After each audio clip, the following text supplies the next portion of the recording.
अस्सलामुअलैकुम। Family cuisine में आप सबको खुशामदीद। आज हम बनाने जा रहे हैं चपली कबाब।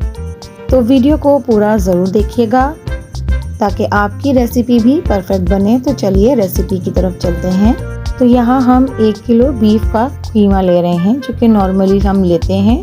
1 टेबलस्पून लहसुन अदरक का पेस्ट, 1 टेबलस्पून अमचूर पाउडर, 1 टेबलस्पून गरम मसाला, 2 टेबलस्पून कुटा हुआ धनिया शामिल करेंगे।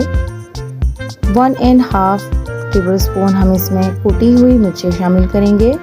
1 अदद टमाटर चॉप किया हुआ हम इसमें डालेंगे और 1 अदद बड़े साइज़ की प्याज हम चॉप करके इसमें शामिल कर देंगे। 1 टेबलस्पून हरी मिर्चों का पेस्ट, 1 टेबलस्पून भुना हुआ ज़ीरा, 1 प्याली भरकर हरा धनिया चॉप किया हुआ और 1 अदद अंडा मैं इसमें शामिल कर रही हूँ और 1 प्याली भरकर मैं इसमें बेसन का भी शामिल कर दूँगी।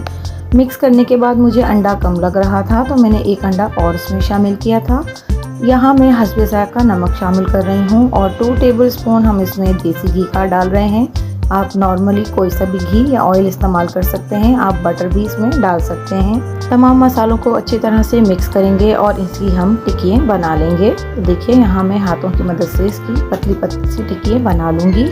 हमने इसमें आमचूर पाउडर डाला है। वैसे इसमें अनारदाना डाला जाता है लेकिन हमारे यहाँ उसे पसंद नहीं किया जाता तो इसलिए हमने आमचूर पाउडर इसमें शामिल किया है।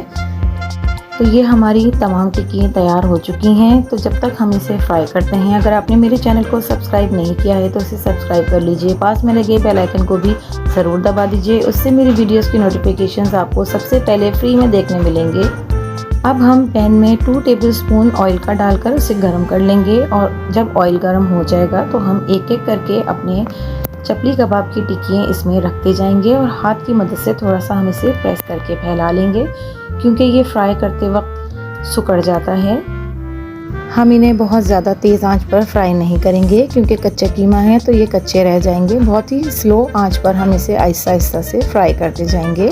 3 से 4 मिनट के बाद मैं इन्हें पलट लूँगी। तो आप देख सकते हैं कि ये कितने अच्छे से फ्राई हो गए हैं एक साइड से। अब हम इन्हें दूसरी साइड से भी इसी तरह हल्की आंच पर फ्राई कर लेंगे। तो ये हमारे कबाब 5 से 10 मिनट के अंदर हल्की आंच पर फ्राई हो चुके हैं। अब मैं इन्हें एक प्लेट में निकाल लूँगी। ये बहुत ही मज़ेदार और आसान रेसिपी से हमने चपली कबाब तैयार किए हैं। बहुत से लोग इसमें एक टमाटर का पीस कट करके लगाते हैं लेकिन हम वो नहीं लगा रहे हैं। हमने इसमें चॉप करके टमाटर अंदर ही डाल दिए हैं। इसका टेस्ट भी बहुत ही लाजवाब है। आप इसे ज़रूर ट्राई कीजिएगा और कमेंट्स के ज़रिए अपना फीडबैक भी दीजिएगा। वीडियो को पूरा ज़रूर देखिएगा और अपने दोस्तों में इसे शेयर ज़रूर कीजिएगा और वीडियो को लाइक भी ज़रूर कीजिएगा। तो अगर आपको मेरी वीडियोस और मेरी रेसिपीज़ पसंद आती हैं तो मेरे चैनल को लाइक शेयर एंड सब्सक्राइब कीजिए। मिलती हूँ किसी नई वीडियो नई रेसिपी के साथ। अल्लाह हाफिज़।